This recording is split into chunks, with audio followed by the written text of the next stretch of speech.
मैदे में तेज़ाबियत हो जाना। नाज़रीन, आजकल के तरक्की याफ्ता दौर में मैदे में जलन और तेज़ाबियत हो जाना आम मसला बन चुका है। हर दूसरे से तीसरा शख्स इस बीमारी का शिकार है।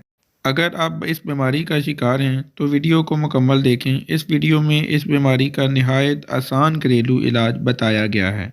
इसकी वजूहात में ज़हनी दबाव, बेवक़्त खाने की आदत, फ़ास्ट फूड्स और तेज़ मसाला जात का इस्तेमाल, मखसूस दवाएँ और मैदे की मुख्तलिफ़ बीमारियाँ इस मरज़ के असबाब हैं। इलाज के लिए ताज़ा अदरक 1 ग्राम, पुदीना 3 से 4 डंडी, अजवाइन निसफ़ ग्राम, छोटी इलायची 3 अदद, सब चीज़ों को 1.5 कप पानी में उबालें और हस्बे ज़रूरत गुड़ मिलाकर गरम-गरम पी लें। शुगर के मरीज़ इस कहवे को बगैर गुड़ के इस्तेमाल करें। फ़ास्ट फूड ग़िज़ाओं का इस्तेमाल तर्क कर दें, सॉफ्ट ड्रिंक्स का इस्तेमाल ना करें, पानी का इस्तेमाल ज़्यादा करें, रात का खाना जल्दी खाने की आदत